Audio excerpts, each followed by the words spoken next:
Honey. Or Melon. I was just having a bit of a panic because I thought I might have lost the VODs from the first two times I streamed this, but they are safe in YouTube purgatory, so I'll publish them properly soon. Can never quite decide how best to situate this scarf. It's a little big now.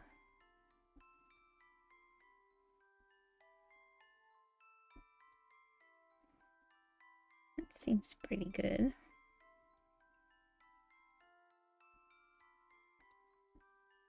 I wonder if it would be better. Nope, looks weird the other way. Always flip your artwork. Okay. Sasuke. Hello.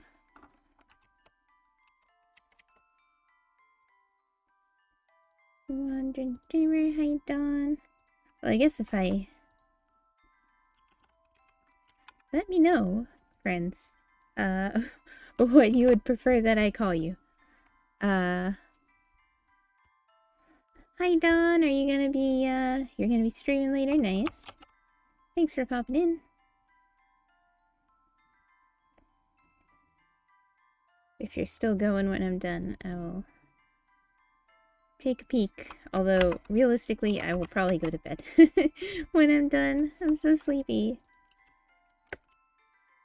Oh, that's right. Aren't you doing a collab with somebody?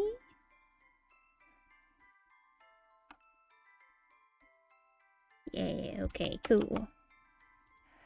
Well, let's see how far we can get in this, and I'll start putting these VODs up on YouTube properly soon, TM. I'd like to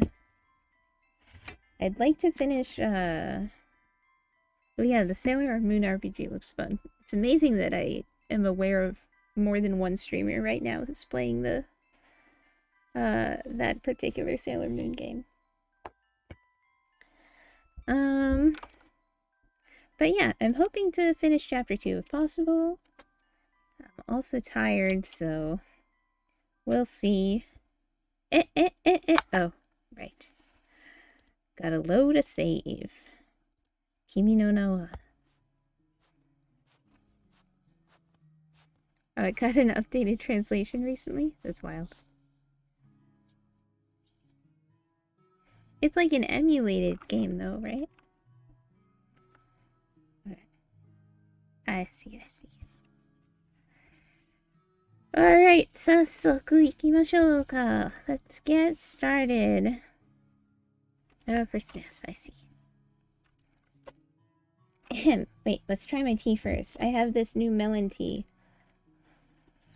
I don't know if it's been steeping quite long enough yet. It's like actual loose leaf, or mostly loose fruit, tea. Oh, it's pretty nice. Oh, it's so fruity. It's called Melonair, which is a great name, first of all.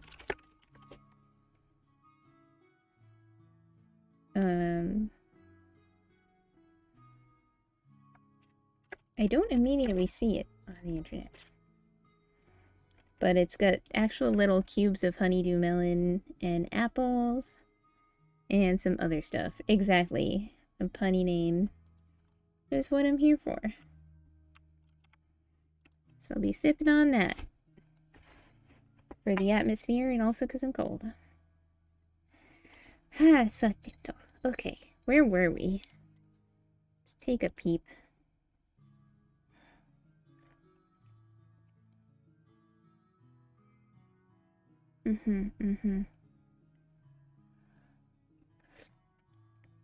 We met the ghost girl. She can't talk.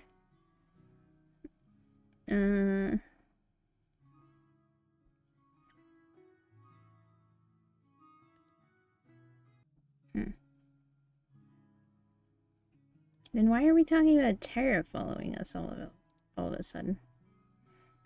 Yes, we were meeting up with mysterious ghosts in the woods. With almost every step I take, I cast a glance behind me. I keep expecting to hear the crunch of snow or spot a flash of red hair as Tara follows me. Hello. But there's nothing. I'm alone. I hurry through the woods practically on autopilot. Less than a week ago, I'd have never set foot in the forest on my own, but now I already have the path to the clearing memorized. Got it memorized? You can't see? Eh? Eh?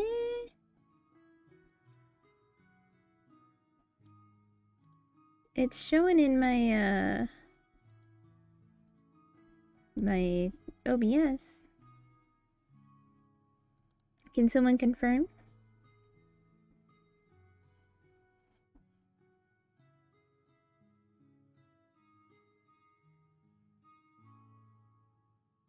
Oh no, okay, I guess we'll find out in a minute.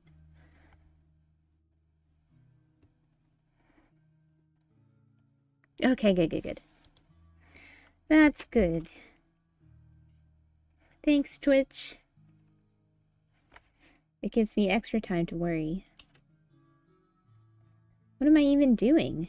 Everything about this situation is extremely not me.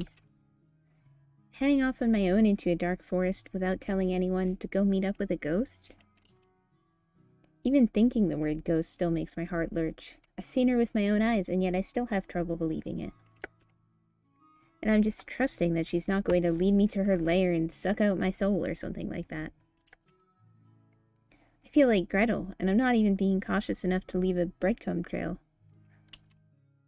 But still, I keep walking. There's something exciting in being on my own, in doing something without Tara. I can't remember the last time I had a secret from her, at least not a big one. Not telling her about the ghost girl feels a little bit like rebellion. I feel like I deserve something exciting that's all my own. She and Morgan can go do whatever. I doubt Tara will even notice that I'm not around. Oh right, Tara and Morgan were hooking up. At least that seemed to be the implication. And even if she does, it's something that she needs to get used to. I've tried to show her how to cut a video or frame a shot lots of times. It's her own fault if she still doesn't get it. Just like it's her own fault that she's missing out now. You hear the BGM, by the way? Let me turn it up a little bit. As I approach the clearing, I slow down a little. Oh, we're going back to the clearing? I thought we just came back from the clearing. There must have been a, like, scene transition to the next day that I didn't notice. My usual trepidation overtakes me once again as I contemplate just how reckless this is. There's absolutely no guarantee that the girl isn't dangerous, that I'll walk out of these woods alive. Normally, I'd chastise Tara for following her gut instinct, which dictates probably 70% of her decisions. Yet that's all I have to go off right now. Feeling that I'm safe with the ghost girl, that she won't harm me. It's fate, but I can hear it. That's probably good, because I feel like the voices... I'll look at the sound options, but I feel like the voices are cranked a bit louder than the music. So I'll turn the music up a little then. I cross the threshold of trees and into the clearing. Just like the other times, it's serenely quiet. Even my past footsteps are gone, erased by the wind or snowfall. I'm here. Somehow, I feel like she already knows. The forest swallows my words, returning to frozen, pristine silence. Soundlessly, she steps out from behind a tree. A small smile sits on her face, though her eyes are slightly downcast. She waves, meeting my eyes for just a moment before glancing away. Hi there. My words hang in the still air. Were you waiting for me? Is the volume balance good now that we've got talking? We lock eyes again, and she nods, quickly, earnestly. I hope it wasn't for too long. She shakes her head and then she laughs. I'm not sure what the joke is, though. What? What's so funny? Once she catches her breath, she bites her lip as she ponders. After a moment, she shrugs, looking apologetic. Maybe it's just that she's been here for a really long time, and a few minutes doesn't matter to her. I guess explaining a joke through gestures would be difficult. She sidles up next to me, and I fight the urge to step back. Though I've decided to trust her, my instincts still belie my nerves. Oh, her hair is so long. Pretty! Oh, you go good. But what she seems to be most interested in is the bag slung over my shoulder. She simulates opening the bag so that she can see into it. Nosy, huh? Immediately she backsteps, waving her hands in a frantic, apologetic motion. Sorry, I was just kidding. You can look. She regards me like a timid deer as I hold the bag open for her to see. Inside are a couple books that I picked up in the village this morning. There's a bookshop in the village? That's good. Ghost is gonna steal your stuff.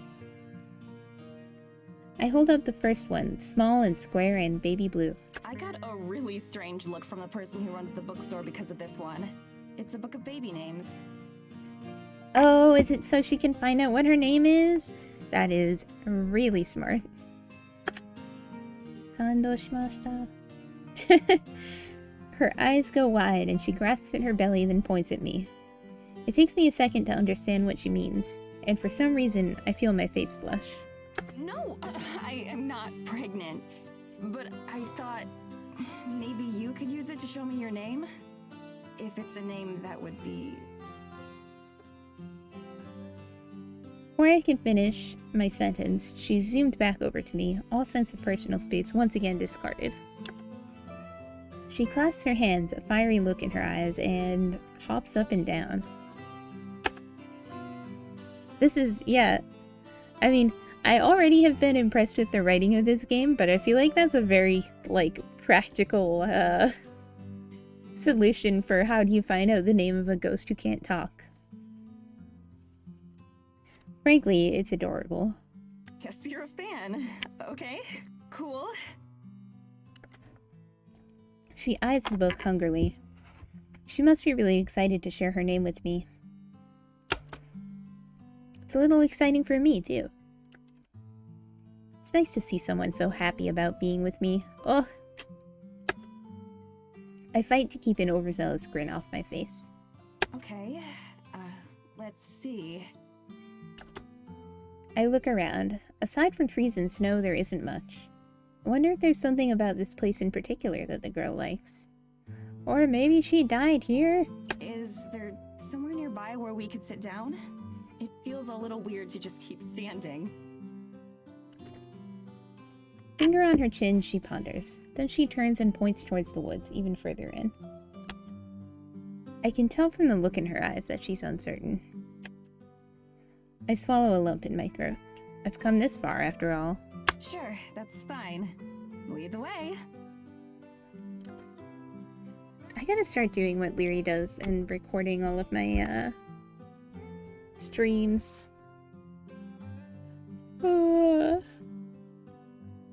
Maybe I'll even start recording this one now, just in case I forget to back up a VOD. But really, I should just back it up right away. She does, but never gets too far from my side. Every few steps, she glances over at me, as if making sure I'm still here. That feels a little backwards to me, but in a nice way. I don't really feel compelled to break the silence either. Of course, part of that is because any conversation would be one-sided. But also, she looks content, like she's just happy to be here. I am too. Silence doesn't feel vast and overwhelming, like it has with Tara. It feels warm. Girl, you gay. Before too long, I realize what our destination is. This is nearly the same path that Morgan took us down just a couple dusks ago. I recognize some of the more grotesquely warped trees. Oh, they going to... She taking you to church? We're going to that church. Eyes wide, she nods, probably surprised that I know of it. One of the villagers showed it to us a few days ago. Me and my friend. It feels weird to just call Tara my friend. Usually if I'm talking to someone about Tara, they've met her. The girl just nods yet again. As we reach the edge of the trees and the church itself comes into sight, I look around for traces of the monster we saw days before. There are none to be seen, though. No snapped or toppled trees. No footsteps as deep as I am tall. Footsteps.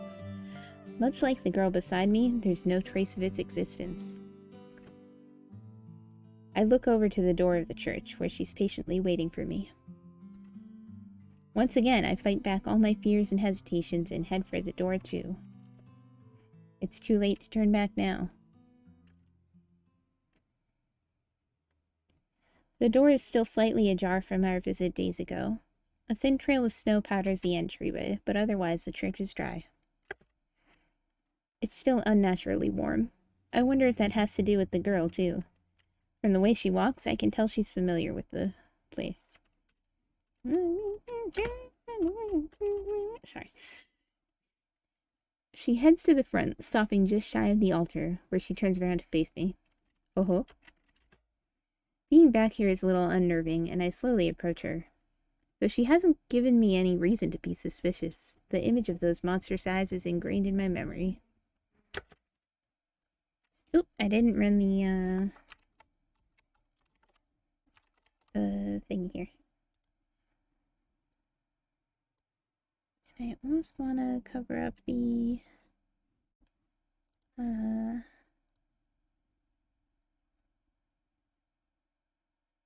thing there. Oops, that's on top of me. It's still on top of me.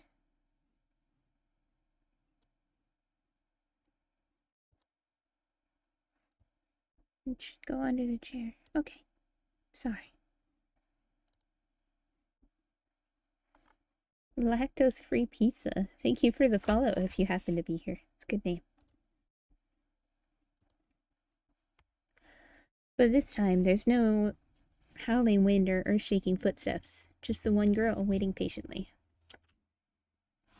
Oh, pretty. I give her a smile as I sit down on one of the pews near the front. It's hewn from stone, smooth and rigid. She takes a seat right beside me, so she can sit. Well, I mean, she can stand on the ground, so I guess it follows that she can... Oh, I fell asleep. Okay. Normally, being this close to strangers makes me uncomfortable, but with her, I don't really mind. Part of it is, of course, the fact that I can't feel her at all. But the other part is that it feels kind of pleasant to sit together like this. I hastily push that thought out of my head. She's a ghost. She's literally transparent and insubstantial. I rummage through the bag and grab the book of baby names. Okay, so, first? Wait.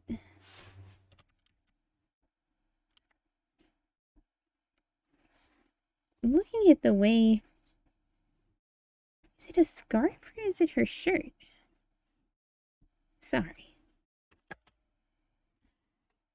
She bounces up and down with anticipation as I tear off the plastic cling wrap and stuff it in the tote bag, sorry. I got thrown off by the fact that there's plastic cling wrap on the baby name book. That seems really weird. Is it a manga with adult content? Yeah, I assumed this whole time that it was a scarf.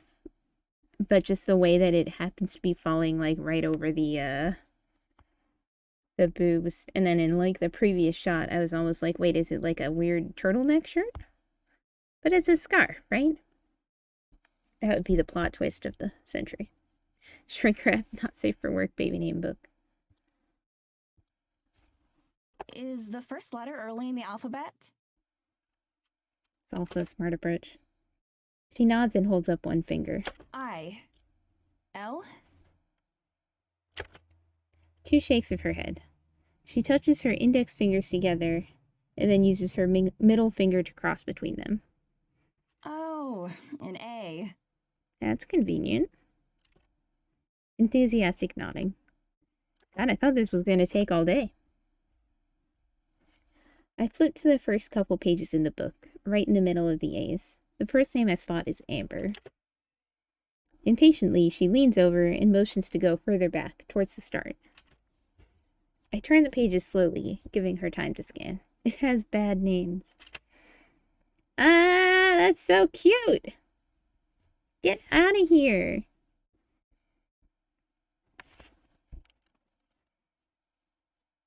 On the very first page, she holds out a hand to stop and points. She's practically hanging over my shoulder to show me. Seems like cheating that her name is so early in the book. Your name is Abigail. She gives me the biggest, most radiant grin I've ever seen as she nods. Her joy is infectious, and I can't help but smile too. Abigail. I repeat it, and she looks even more joyful. A beam of light breaks through the glass window, illuminating dust motes that make it look as if she's sparkling. Ugh. We lock eyes, and I feel my breath catch in my throat. The look in her eyes, pure, unadulterated happiness, is something I've never seen before. They shine with tears, the good kind. Kind that bring out the color of her eyes, the radiant kind. I didn't know I could make someone happy like this. I quickly look away, back to the now irrelevant book in my lap. Yeah. 2 minutes of use out of that one. Better than having to read the whole book and find out her name was Zoe. Yeah. Anyway, Abigail. I had a couple questions. Is that okay? Abigail nods. So, maybe this is kind of rude to ask, but are you a ghost? Or are you something else? Abigail closes her eyes and with a sad smile nods. I'm sorry.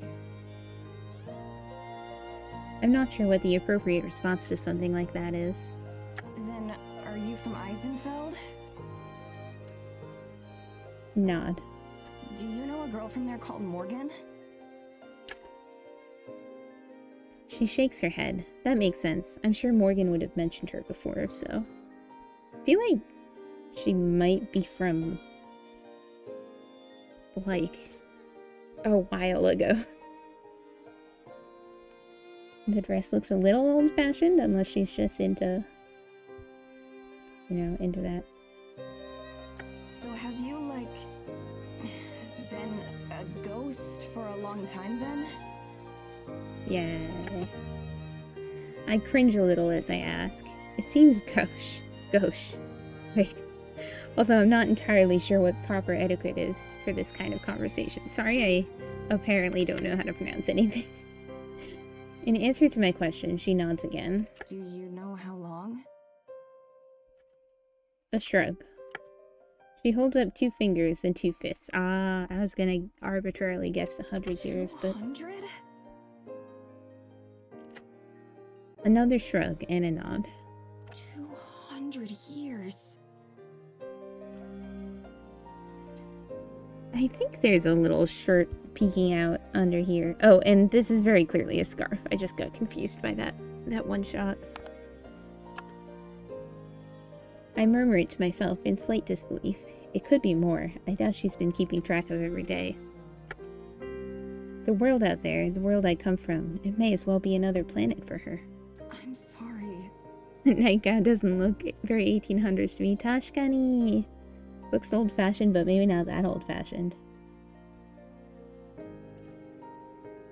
It's incomprehensible to me. I can't fathom that much time passing, unable to talk to anyone. How lonely that must be. Ayo! Get it? Because I'm 300 years old.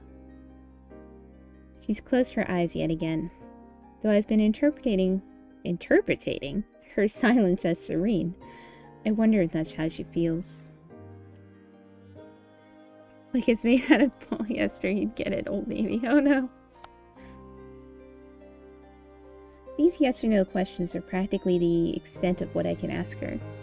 There's still such a gulf between who she is and what I know of her. Centuries worth of solitude. In all that time, have you ever spent time like this with someone else?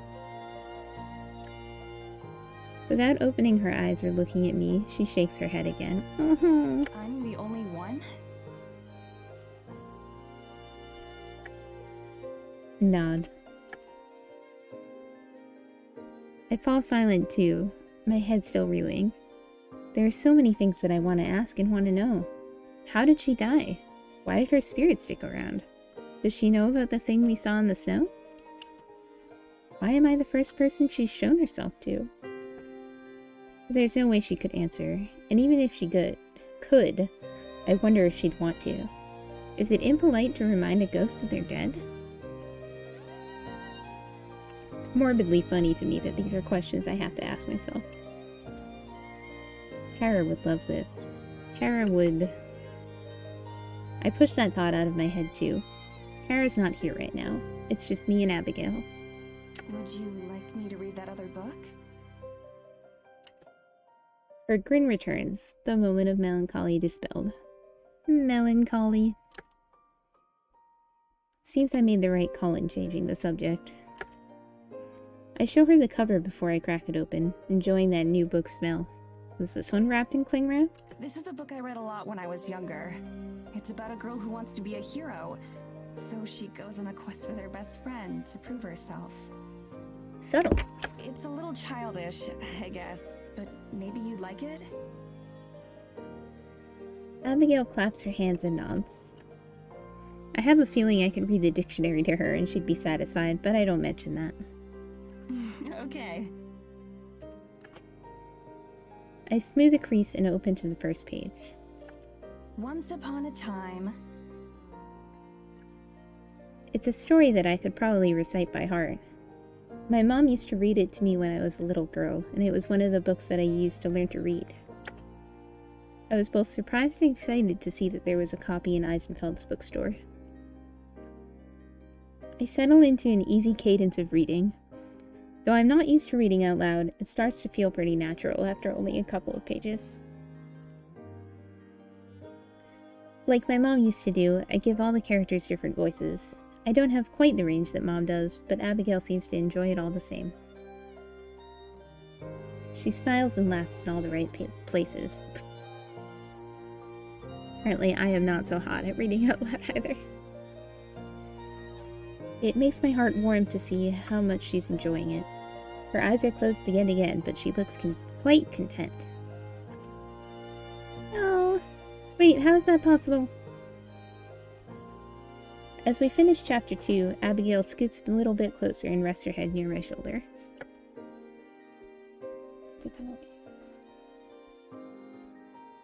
I pause mid-sentence, surprised, but resume just a second later. You're her first. Though I can't feel her there, the sentiment is clear. I keep reading.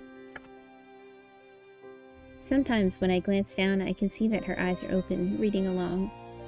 Her lips mouth the same words I am. One time she catches me looking and blushes, but I just smile and continue going. Get her room! This is a church! After we finish chapter 4, I finally pause. My mouth is dry and my jaw is starting to hurt a little bit. I must have been reading aloud for close to an hour. Now you know how I feel! Sorry. Even though I stop, Abigail doesn't sit up or open her eyes. Her hand rests on my arm, and I set the book aside. Do ghosts need to sleep? That's another question I can ask, but maybe at a different time. Right now, I'm happy to let her pretend. Quietly, I hum a song. It's something from the radio. A title I can't remember, but that's always stuck in my head. I'm extremely off-key, I'm sure, but I don't care. It just feels right. When I stop, she finally opens her eyes and sits back up. As we gaze at each other, she mouths two words that I don't have to be good at reading lips to decipher. Thank you. No problem. I hope you like the story. First she claps, and then she places one hand over her heart. I laugh, flattered but also a little embarrassed. I think that's all I can do today, but we should read more sometime. If you want to, I mean. I already know the answer, but she gives me an emphatic nod all the same. Okay. It's a promise.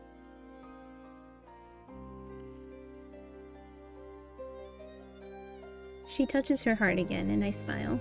I should probably head back to the cabin soon. People will start to get suspicious if I'm gone for too long. Abigail cocks her head like an owl, curious. I, haven't told my friends about you yet. It's sort of like our secret, I guess. And I want to keep it that way for a little longer. She smiles in agreement. Are you projecting?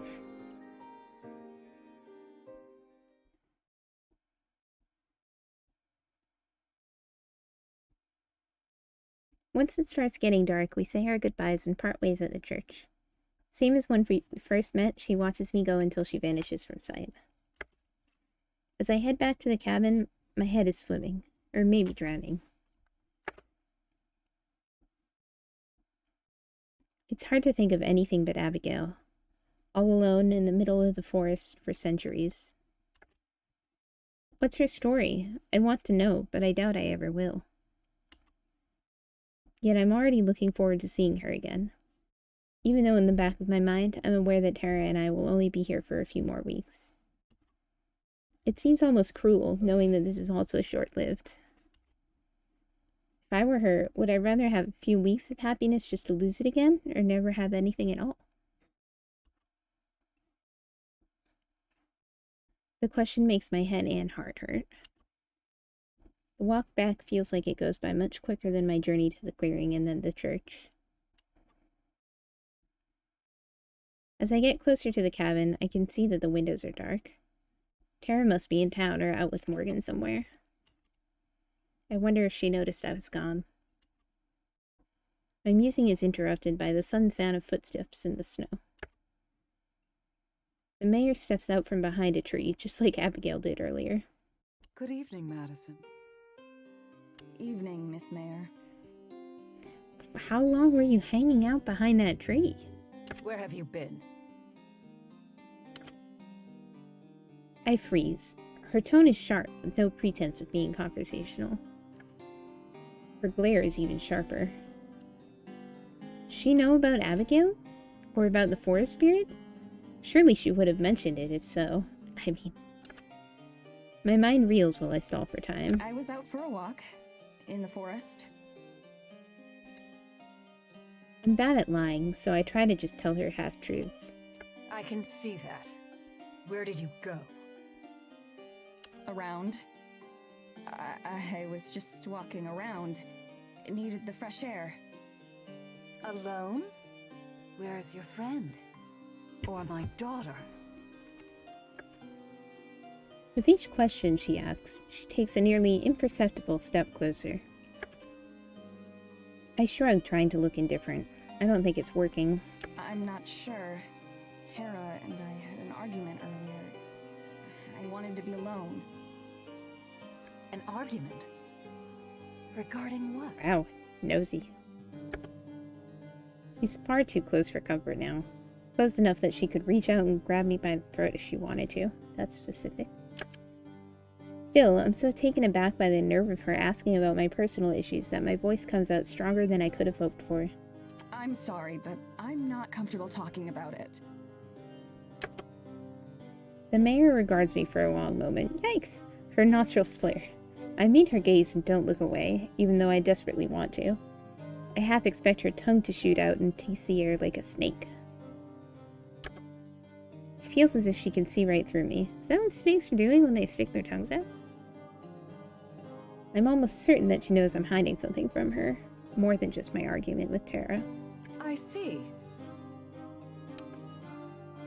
She flips her hair and walks past me, heading into the forest, just Bye.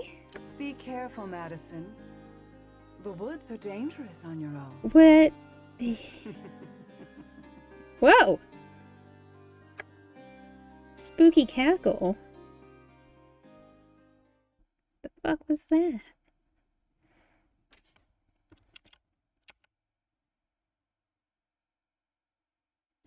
I stand there, heart in my throat, until the sound of snow under her feet fades into silence.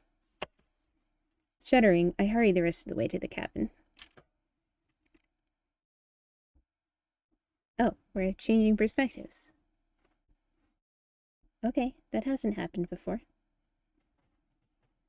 A bright burst of light jerks me awake. I groan, hang on 1 second.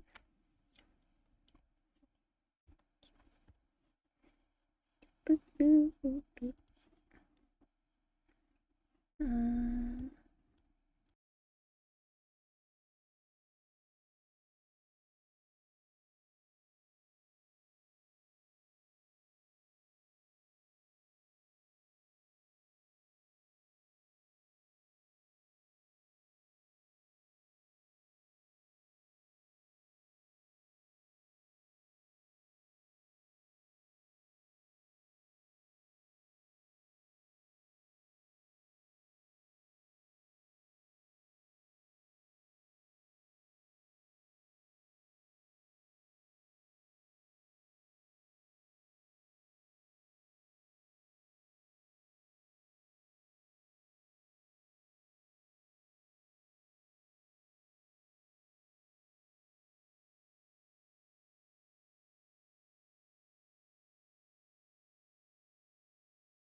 Okay, sorry about that.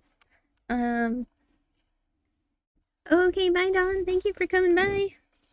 Enjoy your stream, too. Alright, now we are Terra.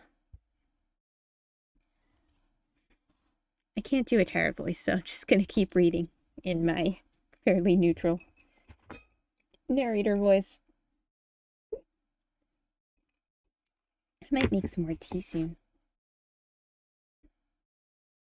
I groan, getting ready to toss a pillow at Madi, and demand she turn the light back off. It's so bright, it hurts when I try to open my eyes.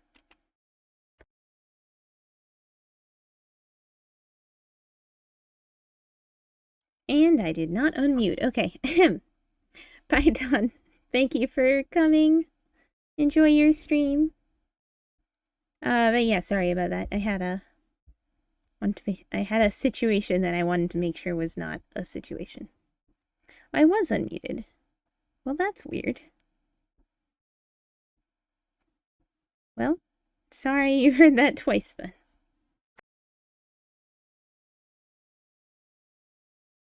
Oh, I see what happened. I hit the spacebar while I still had my, streaming software open, so instead of advancing the line, it, toggled my mute. Alright, let's keep going.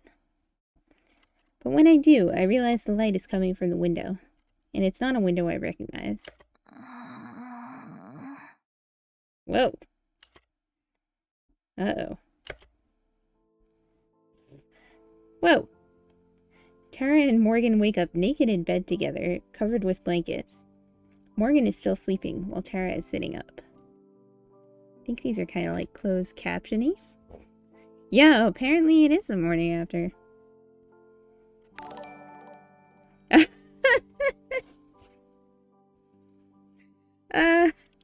Hi. Hi, Ricky. Hi, Raiders. Thanks so much for coming. You have arrived at nothing short of the perfect time. If you're new here, I'm Honey Melon. I'm a melf, that's a melon elf. Princess in a Japanese to English translator. Right now we're playing Heart of the Woods. We're on chapter 2. We just switched perspectives to Terra. And apparently she has been getting busy while we were walking around in the woods and reading to a cute ghost. So something has happened here. Let's get into it, I guess.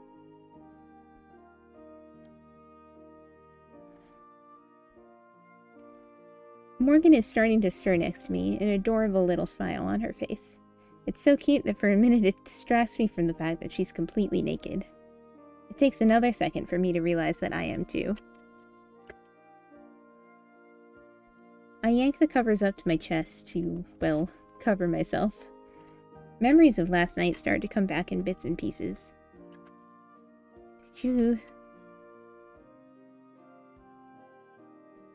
We'd been going over notes about something. And admittedly, I might have gotten a little flirty. But next thing I know, we're kissing. Books are on the floor. I hear papers crumpling under my butt. And once I said yes, she couldn't even wait to get to the bed before she started undressing me. Girl. I mean, get it, I guess?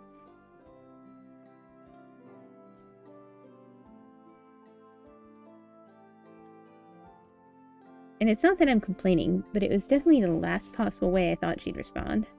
At least now I remember why I'm sore. Yikes! It isn't long before Morgan opens her eyes as well. The rest of her face doesn't move as she wakes up. She sleeps with that same blank face she has when she's awake. I'm not sure what's going on with that arm. Good morning, Tara. Her voice seems a little different. Softer, maybe? I have no idea, but it's kind of nice. Hey, yeah. Good morning.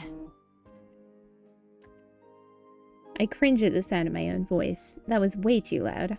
I need to do a better job of keeping my cool. How'd you sleep? Smooth. Better than I have in a long time. That'll happen, I guess. I smile. Although you do snore. Loudly. I try not to let my smile break. I mean, she's right, but only when I lay on my back. Oh! I try to think back on a long list of awkward morning afters and pick out a good comeback, but everything grinds to a halt as soon as I feel her lips pressing against my side. This isn't gonna get, unsafe, is it? It's just a tiny peck, the kind I'd give a cute fan. Girl! But she also blows a tiny puff of hot air onto my skin that makes me shiver. I can feel my face turning as red as my hair, and know a comeback is not happening. Tara, are you okay? I need to say something to get back on top of this mess. But all I can do is stare down at her. Those bright green eyes, that soft face, that messy orange hair. Tara? Oh, sorry. I was just thinking that, well, you're cute. Nailed it! Hey, I've had worse lines. I can't see her face, but I think I hear her chuckle or something like it. I should probably get up too, but I can't help taking a minute to stare. Maddie always gets on me for being thirsty, but I think I earned it this time. Her curves, her muscles. She's like someone asked me every last detail about what my type was, then turned her real. This village is a dream come true. Ara yokatta. Yokatta-jan. Although, I wonder. Well, anyway. My clothes are spread across the floor, and it takes me a minute to hunt them all down while once I'm out of bed. Actually, that's how they usually are at home, too. I've got more important things than clothes to keep in my dresser.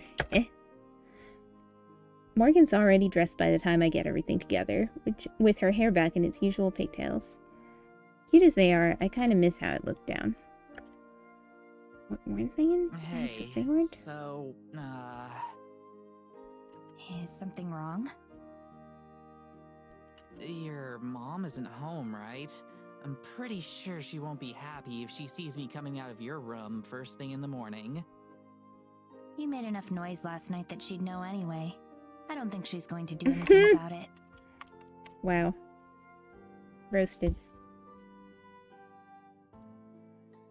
Oh,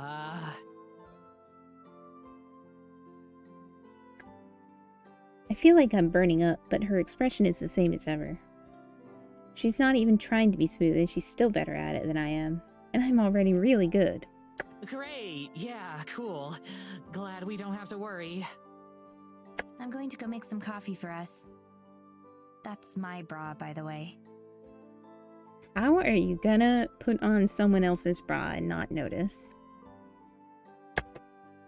Okay. No wonder it felt so loose. She's out the door, leaving me to search for more clothing and think about the conversation Morgan and I are gonna have to have when she gets back. Oh boy.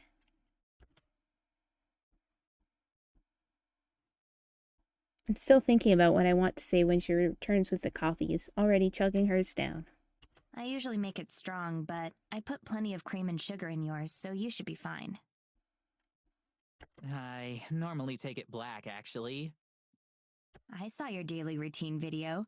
I know how you take your coffee. I don't even know why I'm bothering with the usual cool routine at this point. I should just accept that I'm beat.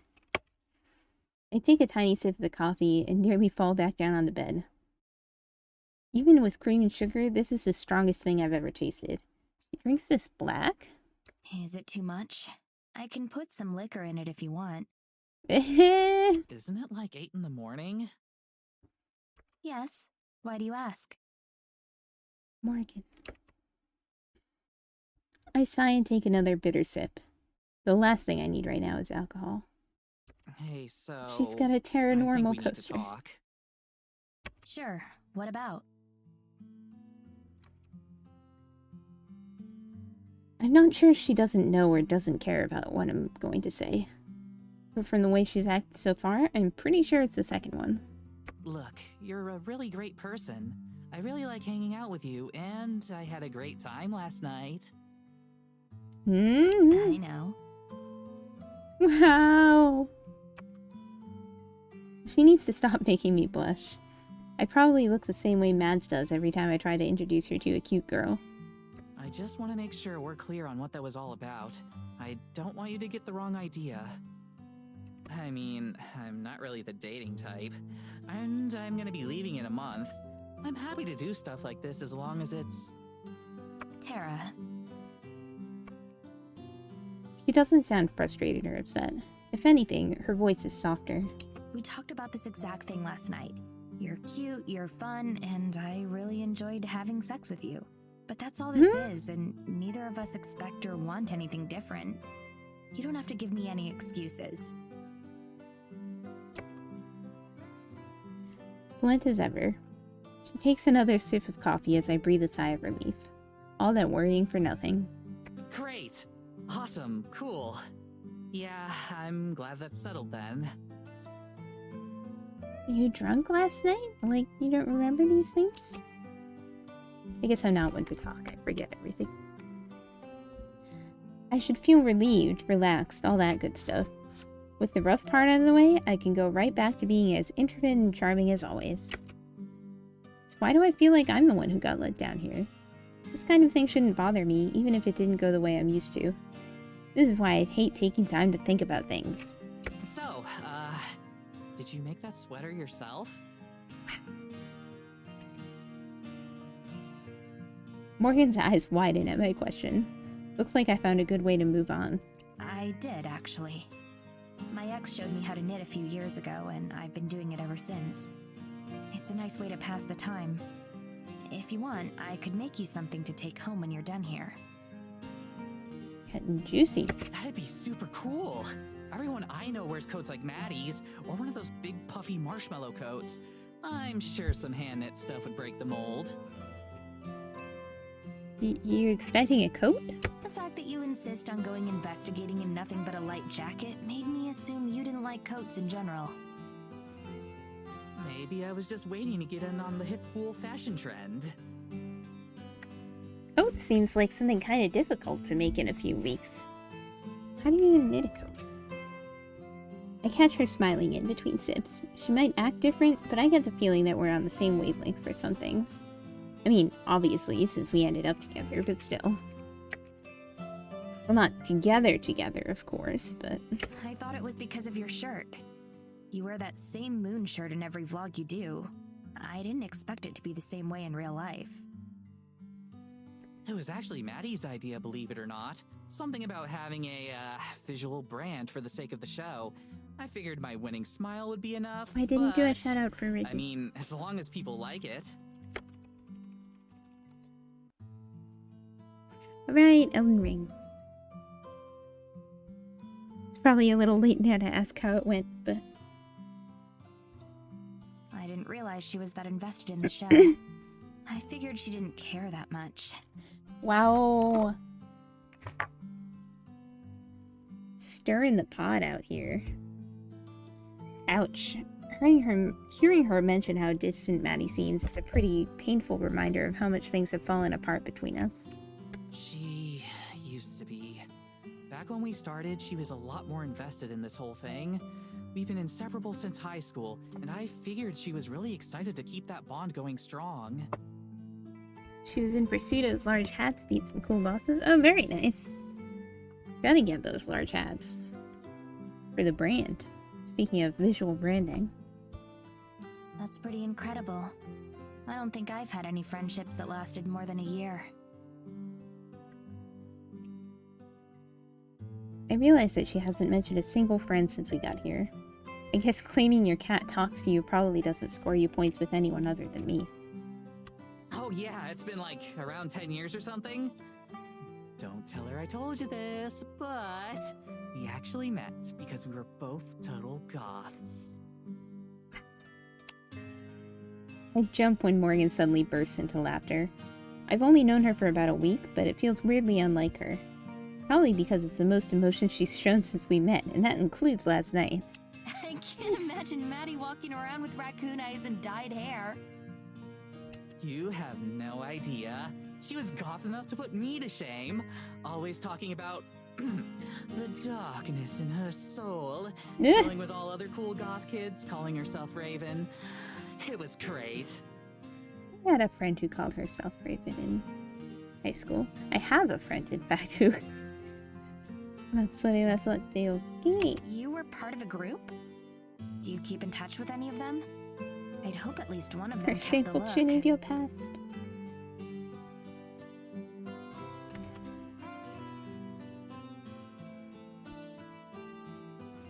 Her kudorechi. My smile fades as I look away from her. She couldn't have known that asking that would bring back bad memories, so I don't blame her. But the memories are still there. Not really. Most of them stopped talking to me when I told them I was trans, and the rest bailed as soon as I started to actually transition. Maddie was the only one who really stuck up for me. I'll never forget that. Aww. Morgan puts down her now empty mug. I'm not even halfway through mine. I'm so sorry, Tara. I didn't mean to. Nah, forget it. It's seriously okay. The whole thing is ancient history now. That isn't a lie. I feel a hell of a lot better about the whole thing now that I know I'm doing way better than any of them. I can tell Morgan doesn't buy it, though. Better switch up the subject. Anyway, after that, the two of us were inseparable all through high school. We even picked the same college so it'd be easier to stay in touch. The only time our friendship was ever on the rocks was... well, maybe we shouldn't talk about that. Oh, God. You absolutely hooked up, didn't you? I try not to grin when I see Morgan's eyes widen. Got him. You wouldn't say that if you weren't going to tell me. Well, I don't know. She leaves her mug on the table and moves closer to me. I definitely saw her smile for a second there. Oh, these two are really cute. The Tara I know would never pass up a chance to tell a story. Well, if you insist. Guys. Wait. Y'all. If Morgan has developed a crush on Tara because of her YouTube channel, would you say that it's a Tara-social relationship?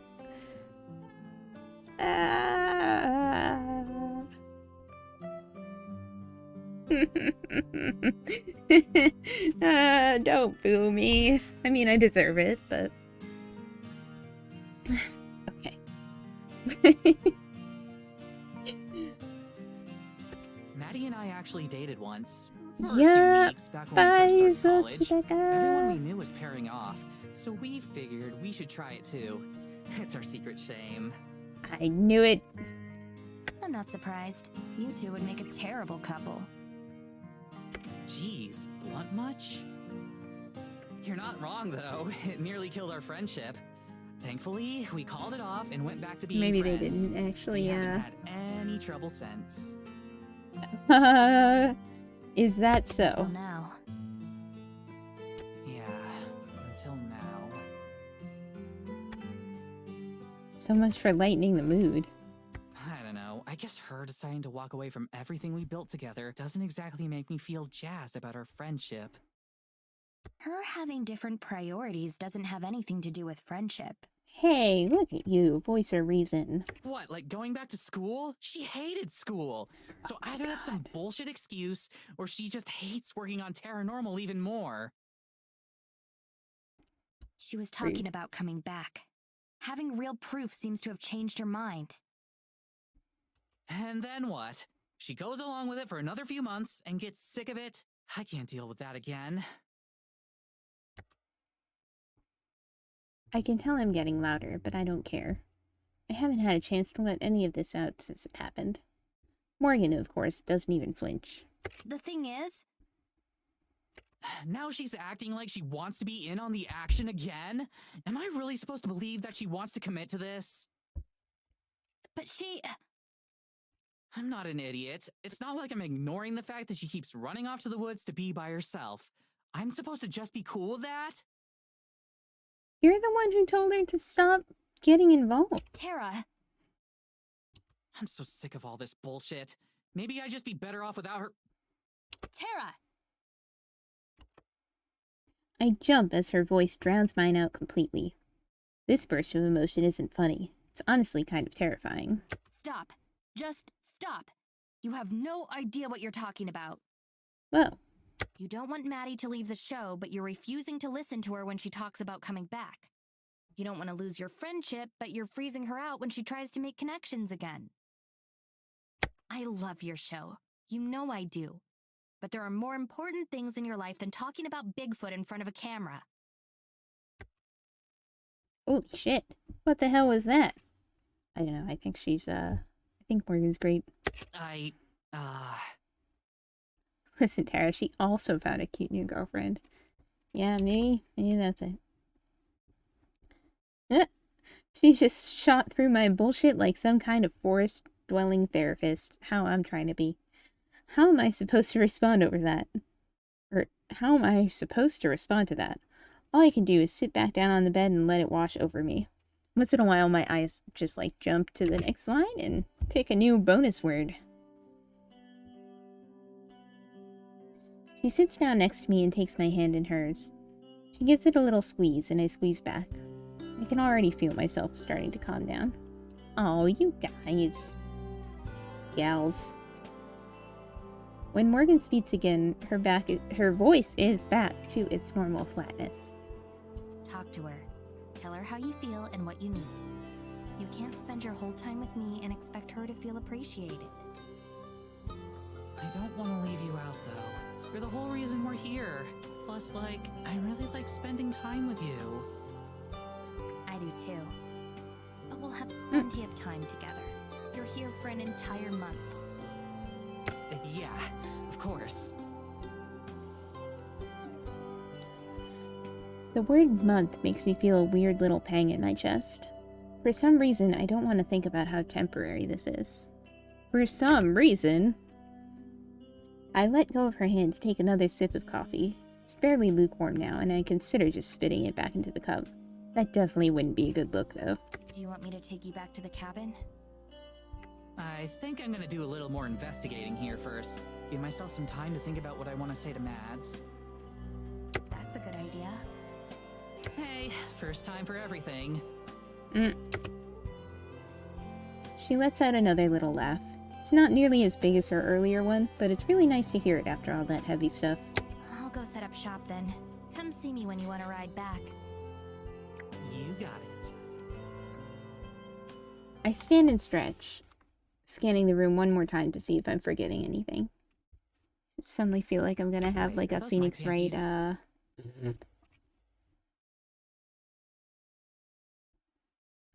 kind of question if you would say panties in that situation. I feel like I would say undies. Yeah, you're wearing mine.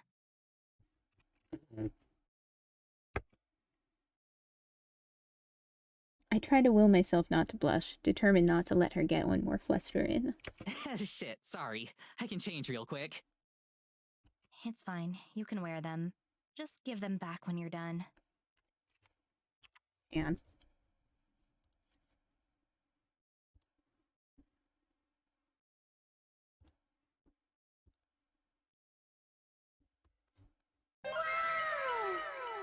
okay. There's probably a better way to do that, but... My cheeks are burning again. So much for that. Oh, cool. Thanks. I guess I'll see you later then. Ocean Man 2, hello. Sure. You know where to find me. Without thinking, I lean forward and press my lips against hers. They're soft, somehow not nearly dried out by the cold air as mine are. Wait, why am I doing this? Yeah! I jerk my head away, expecting to be met with an angry glare. But all I see is the corners of her mouth twitch up for a split second before she's back to neutral. Could be worse, right? Either way, it's definitely time for me to get the hell out of here. I head for the door, but something stops me before I actually leave. Thank you. Anytime. I don't know what I'm thanking her for. I'm not sure if she knows either. I'm out the door and back into the village square, doing my best to leave my confusion behind me. I've got more important things to think about right now. I've got to think about what I'm going to say to Mads. Tell her I'm sorry for being an idiot and that I don't want this to screw up things more than it already has. But as I think about that, I realize that I've got one more problem when it comes to her. If she finds out that I slept with her host, she's gonna kill me. We're in Morgan now. Ooh, that's exciting. This girl's definitely got some spooky secrets. I like her a lot, I'm just saying. The cabin comes into view. It's warm and casts a glow on the snow. I keep my steady pace. Hang on, maybe I should be a bit more monotonous.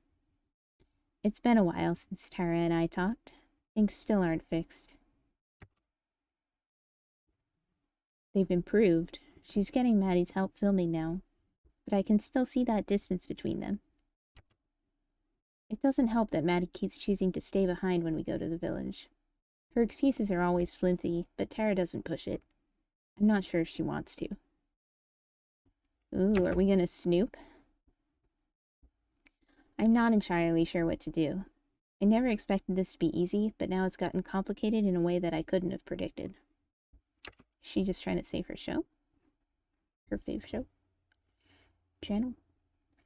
I wish I could help, but I'm afraid that intervening any more than I already have would make things worse.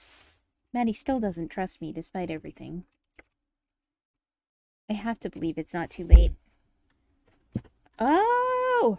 I need both of them. Woo! Sorry, got excited. I need both of them fully committed before I can tell them why they're really here. Oh! At the cabin, I enter without knocking. It again. I've tried it like 6 times, Mads. I don't know what else you're expecting here. Hello there. They both look up from what they were doing. It's not a surprising scene. Kara's hunched over her laptop in the living room, while Maddie stands nearby, looking ready to hit her. I don't think either of them noticed me entering. Hi. Whoa! My model just had a moment. Hey! While Maddie seems annoyed at my interruption, Tara seems genuinely happy. Whether that's for the distraction or because it's me, I'm not sure. Does this mean we might get an Abigail POV eventually? I walk over and sit down beside Tara, placing myself between her and Maddie. Check this out. She angles her laptop so that I can see it, and presses play on a video. There's some distorted noise, but the screen stays black. What am I supposed to be looking at? Exactly. Somehow exasperated, Maddie throws up her hands and storms off into the kitchen, banging around the cupboards without actually doing anything. This was the footage that we took the other night. Remember? With the spirit and stuff? I remember. Yeah, well, it was totally fine a few days ago. We watched it 1 billion times, so you know as well as I do. Right. It was perfectly visible then. But now... He plays the clip again. Nothing but noise. It's worthless now. So what happened? Beats me. That's what we're trying to figure out. Something spooky. Yeah, exactly. This is why you back things up. Maddie slams a cabinet particularly loudly. What happened What Maddie thinks happened. is that the file got corrupted somehow. Either when you exported it or when it was transferring or something. This isn't even spooky. This is just technology being an asshole. Yeah. But it was working fine before. Seriously, ask Morgan. I mean, I'd be spooked, but I'm easily spooked. She points at me. I wish she wouldn't bring me into it like this, since it'll seem like I'm taking a side. The video did work before, yes. Great, that helps us a lot. Isn't there a backup somewhere? This was supposed to be the backup. I thought I'd uploaded it to our server too, but I guess the Wi-Fi cut out, and that didn't actually happen. I just spent literally 3 days fighting every single piece of of technology at my job. Oh no. Yeah, that definitely happens. Tara bites her lip. That one's on me. Yeah. Oh, I see. My computer, other computers, Adobe, a camera system, an image quality system. Oh no. Otsukare. I'm expecting another sardonic reply from Maddie, but to my surprise she sits down across from us and sighs. Well, we can't change it now. Seems that Tara's admission of guilt, even partial, helped her calm down some. Was that the only footage that was affected? I didn't check. Can't see why anything else would be screwed up though. We just got unlucky. Super unlucky. You should definitely check. That's a bit of an understatement. Without that footage, we don't have anything to show. Ho ho! I want to tell her that there will be plenty more opportunities for filming the spirit, and likely other equally remarkable creatures. But I know that she won't believe me yet. Yo! I thought she said that there was... well, maybe that was her first time seeing that exact spirit. Oh, how was her cat's name pronounced again? Gelladora warned me that this would probably happen, as if I hadn't already known. But Gelladora also didn't help my case at all, since she said she didn't know if she could trust them yet. That does sound like a cat. I wish she would have told me that before I made a fool of myself in front of them both. Tara laughs, but it sounds forced. Guess we'll have to take some new footage then. Morgan, you don't have any other mystical spirits sitting around that we could film, do ya? Funnily enough, I do. I just smile, though, going along with the joke. For some reason, Maddie tugs at her collar and looks away out the window. Perhaps she's more uncomfortable around me than I'd thought. No, she's just thinking about her ghost girlfriend. Laptop? I'll see if I can move the file to my computer. And maybe salvage something. You really think that'll work? No, but I'd like to try. Sure thing. She lifts the laptop over me and passes it to Maddie. Thanks. I'll be in my room. Let me know if you need anything.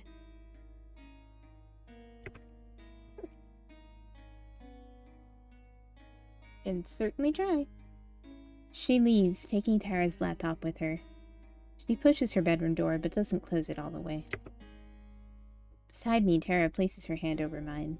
It's not anything that Maddie would be able to see from her room. I'm not sure why Tara's so insistent on keeping our relationship a secret. I guess just because she thinks Maddie will get mad? That's kind of hurtful, though. Also, it's totally not even a secret. Still, I appreciate the gesture. Of everything that's happened since the two of them arrived here, getting close to Tara like this has certainly been the most unexpected. Oh, so that was not your plan? Seems like things are a bit better between the two of you. Did you talk? I make sure to keep my voice low. Not yet. I was going to, but first Nats wasn't home, then she was shut in her room all day when she got back. I was going to bring it up today, but then all this stuff happened. At least the two of you are talking a little. She must be feeling bad too. Maybe. You should have heard her before you got here, though. I'm sorry. Nah, don't be. It's like you said, this is on both of us. You really don't know what happened to the footage? I promise I won't tell Maddie anything. Nope, it's 100% legit. It was working fine, and then it wasn't. I didn't even drop my computer or spill water on it this time. That's so strange. You're telling me. Doesn't seem... Nats is convinced I did something to screw it up, though. I mean, if Morgan knows there's spoops, then it seems like a spoop situation. Possibly. Oh, I see. I have a niggling suspicion in the back of my mind, but I don't want to bring it up yet. I don't want to alarm Tara if I can help it. Has anyone... Oh, I guess her mom could have messed with it? That seems unlikely, though. Right in the middle of my sentence, the heater in the corner of the room makes a sizzling noise and then dies. How do you know? Tara and I both stare at it. Did you see that? I did. God! Clutching her head in her hands, Tara gets up and goes to inspect the heater. With her head in her hands? She looks around and underneath it, although it's clear she has no idea what she's actually looking for. While her back is turned, I take a moment to peer out the window, scanning for anyone or anything out of the ordinary. I don't see anything. What happened? Heater died. Check it out. Wait, you're kidding me. I wish. Already, the cold is starting to set in. Don't say "Is something out there." Don't title the song "Is Something Out There." Was it a short circuit or something? I'm glad that she doesn't default to blaming Tara for this. My suspicion gets a little stronger, too. No clue. Morgan and I were sitting here when it suddenly died. Didn't give any warning or anything. It was a lot like the... She trails off. She doesn't need to finish the sentence. I'm sure we're all thinking the same thing. like the footage. She finished it anyway. She says it anyway. None of us say anything. Then Maddie chuckles nervously. That's a pretty weird coincidence. Do you two think that, like, they're connected somehow? What, the heater and the footage? There's no way that could be. It's just bad luck. Maybe. He gives me a look that says she doesn't think it's random. I'm inclined to agree. Any luck with saving the video so far? Not yet, but I just started. Give me a bit. Right. I'm gonna go grab a blanket. You want one, Morgan? No thanks. What the hell? 2 seconds after she's entered her bedroom, Tara yells and Here in pops my back room is out. dead too. Well, guys, I guess we all need to huddle under the covers for warmth. It can't be helped. What? Are you sure? Of course I'm sure. Come look if you want. Maddie and I both hurry into Tara's room. Sure enough, the heater in here is as dead as the one in the living room. Were they on the same breaker? This cabin must have ancient wiring, right? What are the heaters, what kind of heaters are they? No, it was renovated a couple years ago. Is the one in your room still working, Mads? Without waiting for an answer, Tara pushes past and goes to look, ignoring Maddie's feeble clamor against barging in. We follow behind Tara yet again. In Maddie's room, the heater is running fine. That's so unfair. Maddie frowns too, looking perplexed. I don't get it. Why just in here? That's a pretty weird coincidence. Tara does a poor imitation of Maddie's voice. It is! What else do you want me to say? Grumbling, Tara leaves the room without giving an actual answer. Maddie doesn't try to stop her and stares at her perfectly functional heater. Shouldn't we hang out in here? I shut the bedroom door behind me as I leave. Okay, tell me I'm not crazy. Something weird is going on. You're not crazy. This definitely isn't a coincidence. You say that like you know what's going on. I can feel a pit opening up in my stomach. I've never been good with words, and I'm not sure how to phrase everything I'm about to tell her, much less how she'll take it. I must struggle for too long because I can see Tara's expression go from mopey to concerned. Hey, you okay? I was just kidding, but like, do you actually know what's up? I press a finger to my lips and point to Tara's room. Her eyes go wide, but she nods. I lead the way with her following close behind. We can talk now. Tara looks like she's going to explode. Now? What the hell? That was like something out of a spy movie. I feel like she's going to be able to hear you better if you're in the room next to hers. Shh, not so loud. I listen for any indication that Maddie's followed behind us or is eavesdropping, but her door never opens. What? How would you hear if she's eavesdropping? Tara watches, waiting for me to elaborate, but I can tell that it's taking every ounce of self-control she has not to barrage me with questions. It's understandable. Okay. Hear bear with heavy me, breathing noises? I because guess I'm not maybe, sure yeah. how to say some of this. Nearly vibrating with excitement, Tara nods. I take a deep breath. Ooh. I don't think that all these malfunctions are a coincidence. I think they're intentional sabotage, and that my mother's to blame. Yeah. Yeah, buddy, so, Her eyes get wide as saucers. Your mom? She is always just, like, hanging around behind a tree near the cabin, so... Yes. And I also think that Maddie might be involved too. It's not her fault at all. I'm afraid that my mother might have gotten to her first. She might not even know it. Gotten to her how? As in, she's not in control of her actions. She might not even be aware of them. You mean like mind control? More or less, yes. She stares at me and then starts to laugh. She gets up and paces around the room, her hands flying in useless motion as she laughs. Magic steps in my spooky YouTube channel? It's more likely than you think. Okay, you're screwing with me, right? Mind control. Maddie! I'm not messing with you. I'm dead serious. I can't blame her for being incredulous. It's a lot to take in at once, and the rest of what I have to say is even stranger. But if there's anyone who believe me, who will believe the truth, it's Tara. Gonna get some... Her laugh becomes a whistle as she calms down. She takes a second to compose herself and then sits on the bed next to me. Okay, mind control. Go on. Like I said, I doubt Maddie's even aware. It's probably more like sleepwalking for her, but it would make sense. You said she's been spending a lot of time away from the cabin, right? And that she doesn't like to talk about where she's been.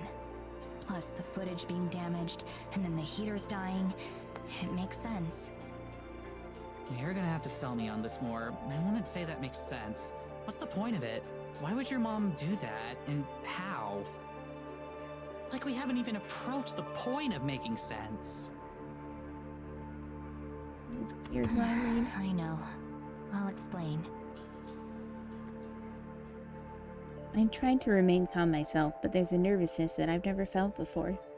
This is my first time ever talking about this with someone else.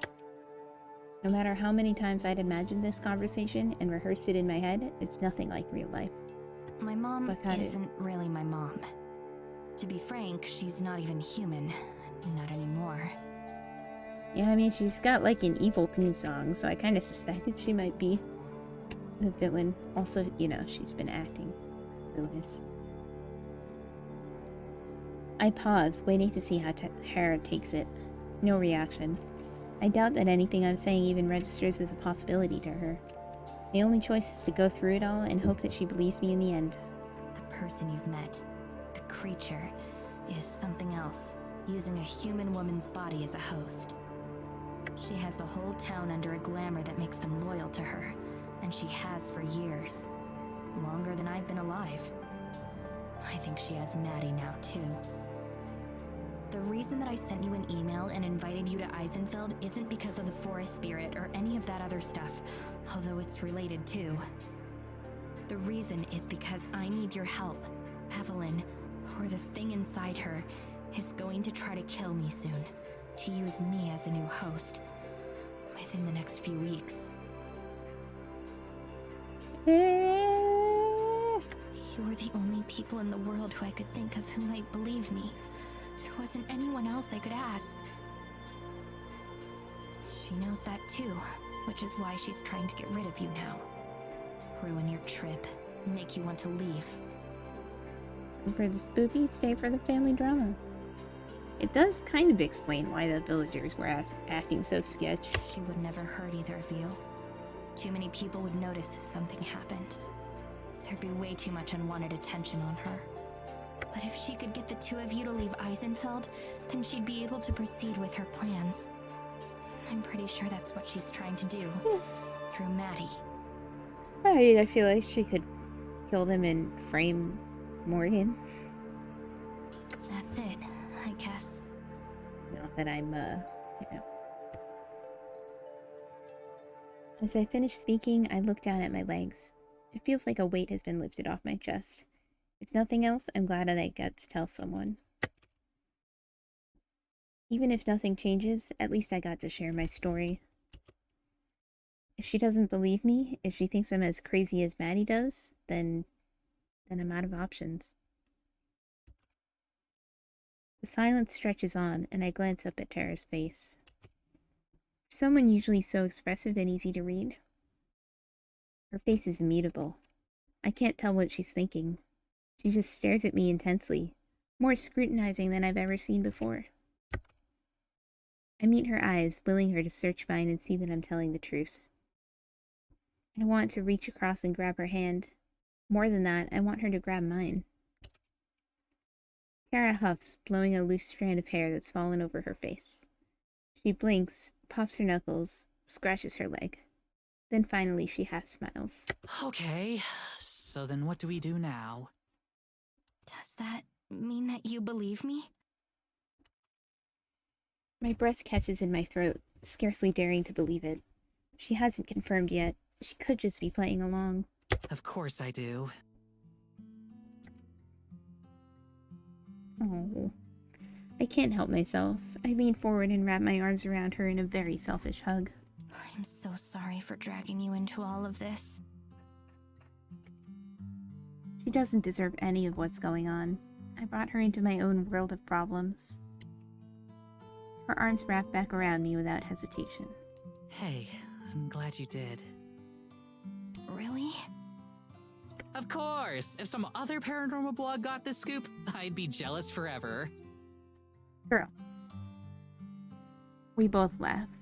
But I'm not gonna lie, it's a lot to take in, especially the stuff about Mads. But if never coming here would have meant you having to deal with all this on your own, then it's a damn good thing we're here. Can't you just, like, take her and leave?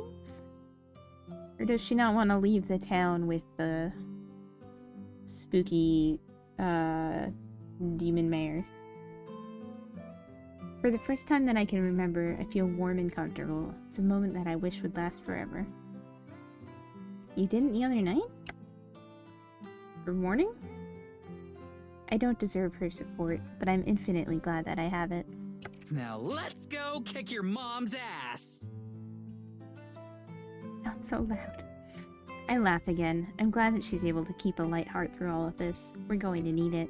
Really though, what do we do now? Pack our stuff and get out of here? You could totally crash with me and Mads. I'm sure she wouldn't mind. You'd have to get past that whole mind control thing first, though. No. Running away isn't an option. She would just take someone else instead. She has to be dealt with. You said it'll happen in a couple weeks, right? How do you know? It'll happen on the winter solstice. It's something to do with the moon. I don't really know the specifics myself. There's not a whole lot of information to go off. You're in luck, because investigating stuff without a real lead is my specialty. She's incorrigible, and her smile is infectious. Her optimism and confidence make me think that this might work out okay after all. There'll be plenty of time for that, I promise. Right now, I should head back home. Already? Feels like you just got here a bit ago. Also, what about the fact that the heaters aren't working? Shouldn't you, like, take her with you or something? I know. I wish I could stay longer, but I need to start preparing right away. There's a lot that I'll need to fill you in on, but it'll take some time for me to get ready. So, like, later tonight? Probably tomorrow or the next day. Okay, I'll lie low until then. What should we do about... Her voice trails off, and she nods in the direction of the rest of the cabin and Maddie. Nothing for now. Just try to act normal around her if you can. What about the fact that there's no heat in her room? So avoid conversation as much as possible. Easy peasy. Seems like, Morgan doesn't know about Abigail, though. We stand up together, and Tara walks me to the front door. So, see you soon, I guess? Right. He leans forward suddenly, giving me another quick hug. My second one today. It's over far too quickly. Cool. I'll be waiting. I smile. Me too.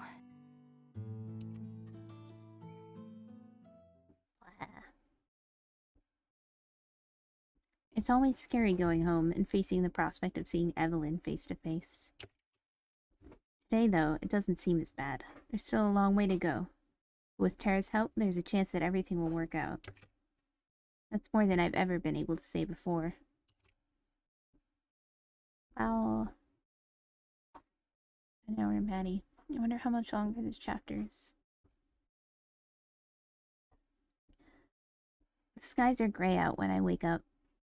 I check my phone I check my phone for the time, thinking that it must still be early, but no, it's almost 10. It's the clouds that are making it so dark. We're definitely in for a lot of snow today. Looks like it could be more than any of the previous storms. Oh, so did her mom maybe cause that storm that one time too? I don't know what these powers entail. Sighing to myself, I get out of bed and get dressed without wasting any time. There's no way I'm going to be able to go see Abigail today. Not with the weather as it is. I hope she won't wait up for me.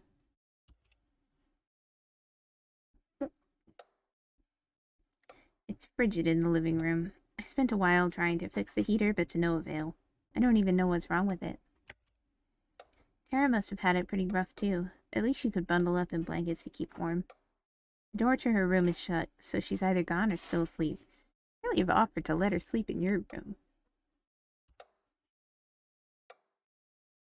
I'm glad that things have improved between us. She seemed to have a change of heart or something, because a couple days ago she started making small talk again.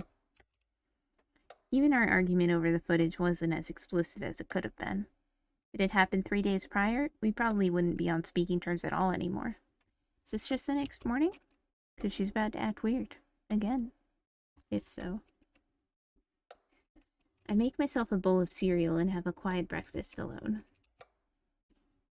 Although I've gotten used to not interacting with Tara much, there were still my visits with Abigail to look forward to. Now there's no telling how many days it'll be until the weather's cleared up enough for me to go see her again. Hopefully it'll blow over quickly. It's already starting to snow a little. Just to pass the time, I move my laptop out into the living room and start an episode of a show I've been meaning to watch.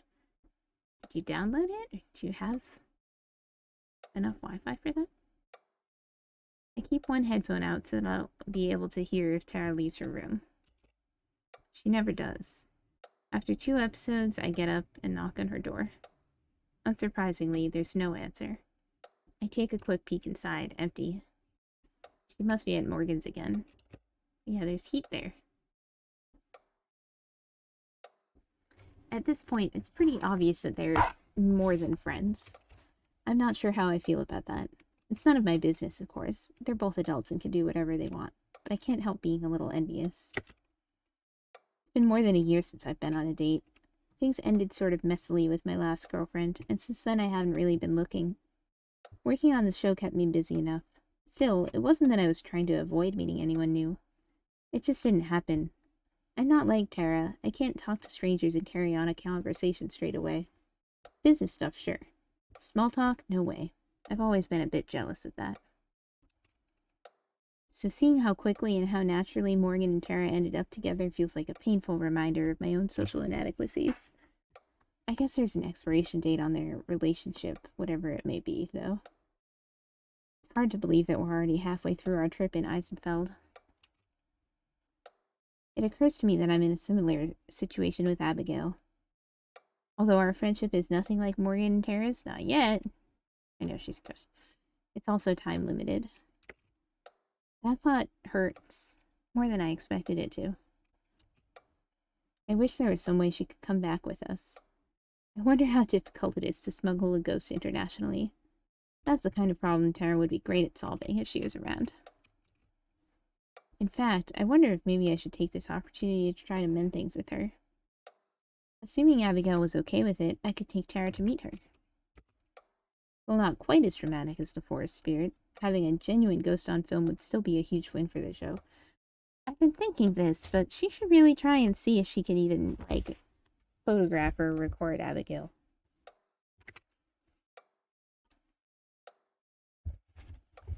It's a little funny to me that an actual ghost is mundane compared to what else we've seen. I'm not entirely convinced on the idea. There's still some appeal to keeping the news to myself, at least for a little bit longer. A knock at the front door interrupts my TV watching. Coming! Watch out! Yeah. I undo the latch and come face to face with Evelyn again. Good afternoon. Hi there. Genuinely, the title of the track that plays whenever Evelyn is here, like, it gave away the fact that she was gonna be super evil in some way or other. I mean, not that it wasn't, you know, I think it was intended to be fairly obvious. My previous encounter with her on the way back from the church flashes through my mind and sets me on edge. There's a man I don't recognize with her, too, adding to my unease. We heard there was an issue with the heater, so we've come to fix it. Don't want you freezing to death out here. Yeah, you definitely super don't want that. Her demeanor is a 180 from last time. I wonder which of them let her know. Maybe Tara mentioned it earlier today. Oh, thanks. That'll be a big help. The track name is Dagger Smile. It shows up in the top left. I guess I didn't... Next time it happens, I'll make sure it shows up on the stream. Or check whether it actually shows. Aren't you going to let us in? It's dagger smile, one word, too, which is somehow even more, yeah, whenever either the music or the, sound in the background changes, it shows up around here in the top left. I realize that I'm blocking the doorway and step back to make room. It's technically her cabin. I don't really have a right to say no. Yeah, sorry.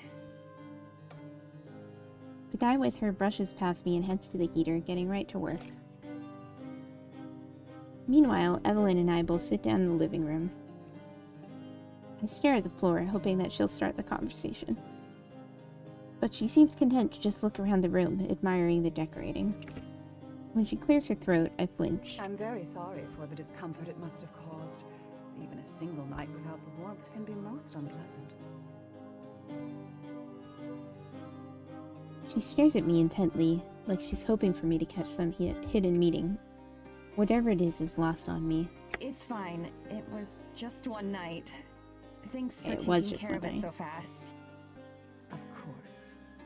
Are you the only one home today? Yeah. Tara's out. I can't imagine that Evelyn doesn't know about her and Morgan, or at least that the two of them have been spending so much time together. She and Morgan live in the same house, after all. But Evelyn's eyebrows raise. Is she now? My daughter said your friend was here. She wouldn't be foolish enough to venture into the woods on her own, would she? The weather's looking quite dire. My mouth goes dry. Even Tara wouldn't be that reckless, right? I don't think so. Good. Only a fool would go out in this. I can see. As if on cue, a heavy gust of wind blows, making the whole cabin creak. Through the window, I can see the snowfall has already gotten heavier. Thick, heavy flakes mask the glass and obscure the view outside. How are you getting back then, lady? The workman finishes up and moves closer to the couch. He still hasn't said a word since he arrived. Seems we're finished here. Do take care, Madison. And don't hesitate to call if you need help with anything else. Will do. Thanks.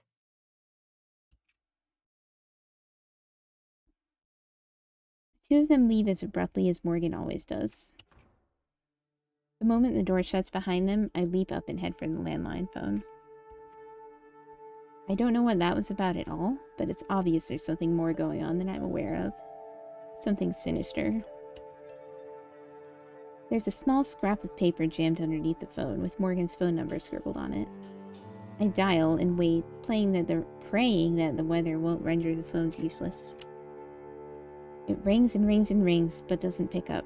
Eventually, it goes to a generic voicemail message delivered in an automated voice. Damn it!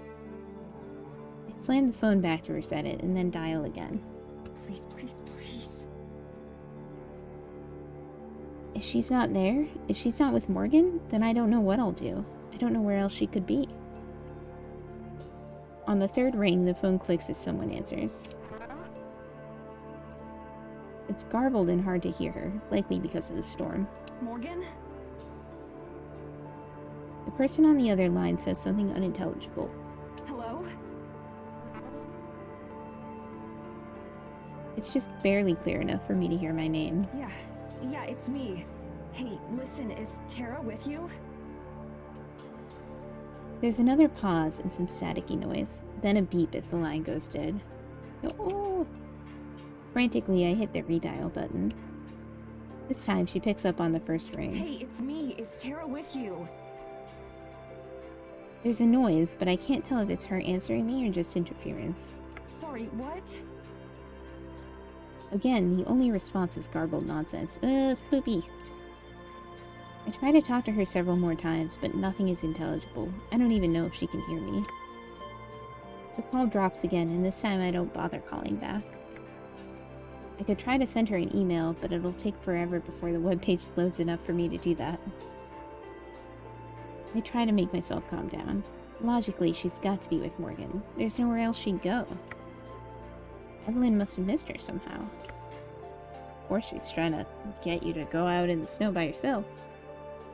I go to one of the windows, using my sleeve to brush away the fog that veils the glass.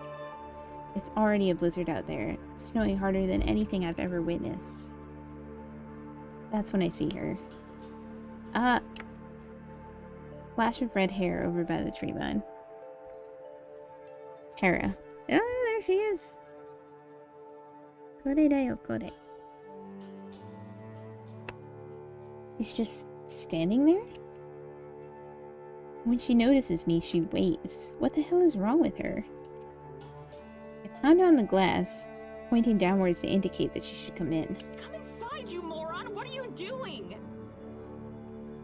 I know she can't hear me, but she keeps waving. Whoa. Then she turns and walks into the forest. What the hell?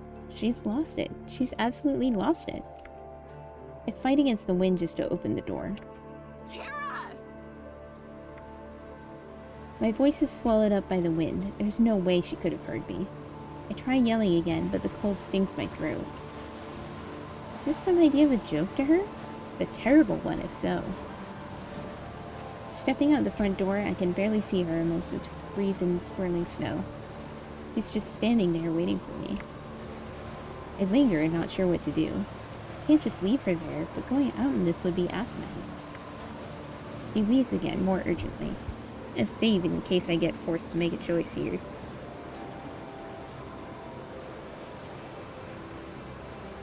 Gonna load a save. She clearly wants me to follow her. Maybe she needs my help. Maybe someone's been injured. Still, it's a storm. Every second I'm out here, the cold seeps a little bit further into me. I need to decide. This is definitely gonna make me choose. I clench my fists. Okay. If nothing else, I know that Terra would come for me. Okay, that's what I would have done anyway, so I guess we'll just... guess we'll die. Thank you for the water, Redeem.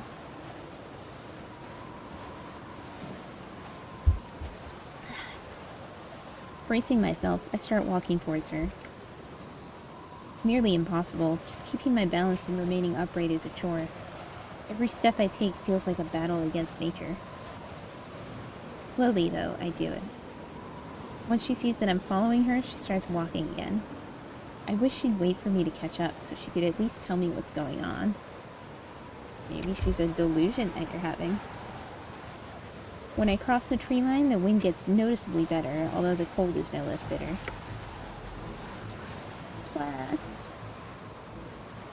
Terra doesn't seem fazed. She's still forging ahead, always in the distance, no matter how fast I go. Close enough to see, but not close enough to hear. Because you're imagining her, probably.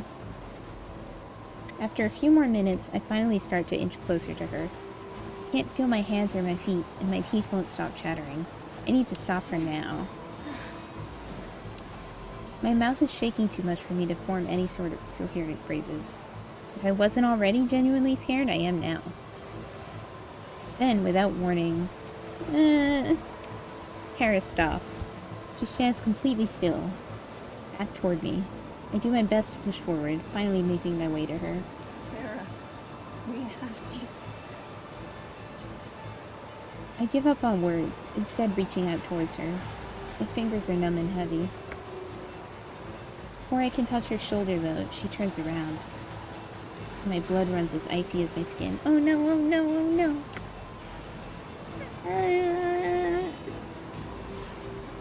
Oh, I don't like that. Her face is completely smooth and featureless. Nope! Exactly. Like a mannequin. Her clothes, her hair, everything else are a perfect replica, but her face is an empty void. This isn't Terra. This isn't even human. A sharp taste of bile rises in my throat as I stumble back, repulsed. As I stare in horror, she begins to flicker like a light bulb going out. Nope, nope, nope, nope, nope. No. Exactly. This isn't real. This can't be real. This isn't happening. This can't be happening. Oh no, I hate this. Still flickering, the thing begins to move. Its shoulders start to shake as it rocks back and forth, tilting its head back slightly. Nope. It doesn't make a sound, but its intention is clear. Nope, nope. It's laughing at me. Okay. Not okay. I fall backwards, hands scrambling through the snow that I can no longer feel. I scuttle away from it as best as I can, though it doesn't even try to follow me. It just rocks, celebrating its triumph over me. Yeah, let's get the fuck out of here. My shoulder smashes into something hard, sending a stinging pain through me. It's a tree. Yeah. Try to stand up, but I've lost all sensation in my legs. I didn't even get to make a bad choice. Am I gonna die? My fingers scrabble desperately, uselessly at the hard earth and slick bark, but I can't find any purchase. I try to stand, and my feet slide from beneath me as I crash back to the ground. Each effort is harder than the last. Then you give me ghost girlfriend with Abigail. Gosh, Daddy. I tried several more times to stand, but I can't. I said that. Exhausted, I lie there, cheek pressed against the frigid ground. I can't even feel it. My face burns as it's buffeted with more and more snow. My thoughts run ragged.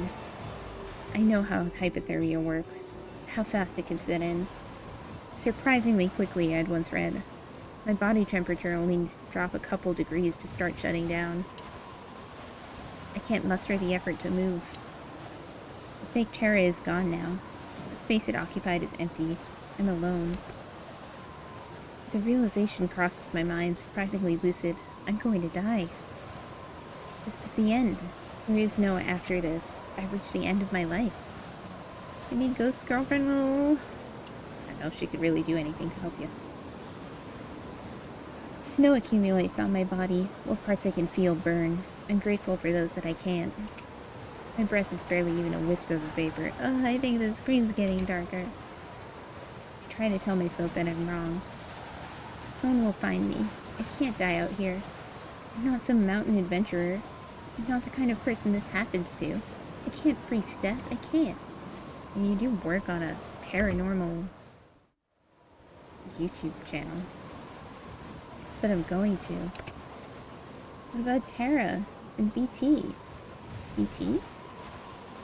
And my family. I can't just leave them all behind because I ran too far into the woods. That's just not how this works. Oh, wait. No. Who's BT? BT is their cat. Okay. I was like, wait, BT is their cat. Wait, maybe I'm just projecting because I think everything is cats. I too would think about my cats in my dying moments. I try to push myself back up, but I can't move my arms. I can't move anything. I'm sure that if my body allowed me, I'd be crying. I don't want to die. I don't want to die. Is this how the chapter ends? I don't want to die. My consciousness fades. A piercing light that should be unpleasant but isn't shines in front of me. I want my body to reach for it, but I can't. Then I understand. It isn't meant for my hands to touch. I let go of it all, giving myself up. But then, a sound. Imperceptibly loud, deafeningly quiet.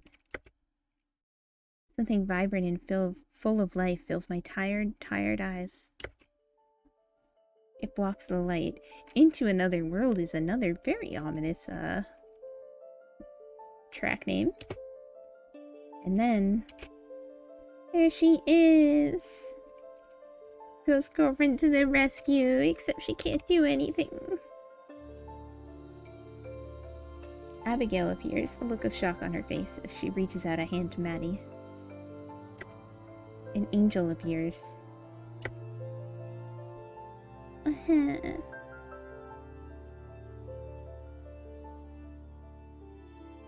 Oh, that was the end of the chapter. Okay, I'm gonna stop here for tonight because that's just around 2 hours, and I did say I would try to keep it on the shorter side. I thought we were dead, even though I didn't get to choose to be dead. I think I read that there's only like 3-ish choices in this game. So that should be interesting to see.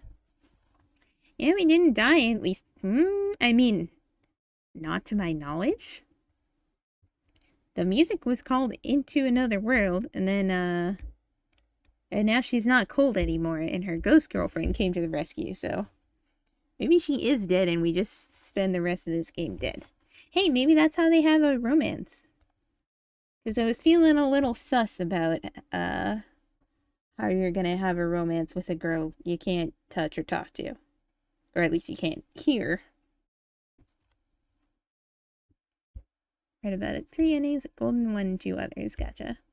Well, I'll save every time we reach a choice so that we can experiment.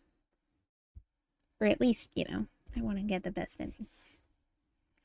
I died in the woods working on a paranormal YouTube channel and got isekai into the afterlife? Definitely, you know, that happens all the time. Okay. Who should we go bother? Sorry, I would keep going a little longer. Who's this person? They're cute. Cute. Everyone's cute. But hey, Clay is streaming. Streaming Elden Ring. It's the game of the hour. So maybe we will go raid her. What is death but the start of an isekai adventure? Can't decide if that's comforting or not. I would probably have a leg up in an isekai because I've translated so many volumes of isekai light novels at this point. Which in itself would not make a terrible isekai. And I can't say that I haven't considered writing an isekai about a translator. In all of my incredibly copious spare time. I never did a live tweet or the Discord ping. Oh, you saw something related to that about that the other day? Really? Oh man, can you send that to me if you happen to find it? Something about being a translator and it's a hacker skill. Yeah, please do. I'll see if I can find it too. On the one hand, I'm like, shit, someone beat me to it. And on the other hand, I'm like, if there can be 45, different light novels about, like, programmer or high school dude or whatever who gets reincarnated into a fantasy world with a powerful skill and gets a bunch of girlfriends, and they all get anime adaptations, then we can have two novels about translators. I think we can get away with that.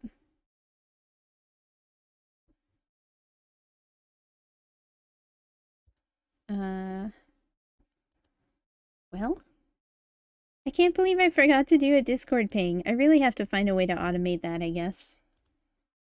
I mean, I can believe it. But, well, Maika. I will be sure to start uploading the VODs properly on YouTube. So that folks who want to follow the story can catch up. Thank you to everyone who was here. It was a good time, even though I did not enjoy the spoops. But now I'm really looking forward to playing the next chapter. Technically, this was like the theme game for February, and now it's March, but I'll just have to start doing games a little more often or something. There's so many that I want to play, but I want to make sure I actually finish this, too. Alright. Well, I'm gonna start the raid. Beep, beep.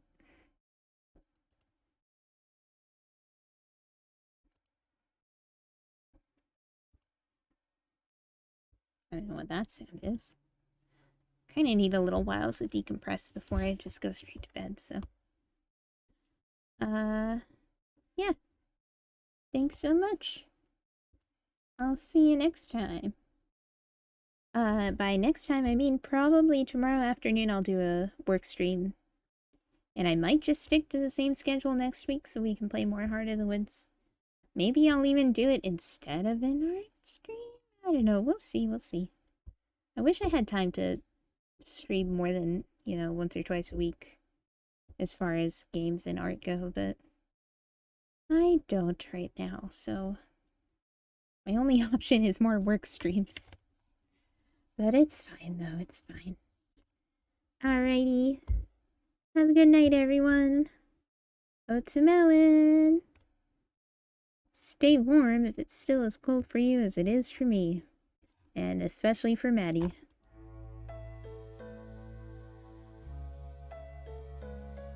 Oop, I got a raid message if you wanna do a raid message. You can unlock the emote with channel points in 10 seconds. Okay, bye.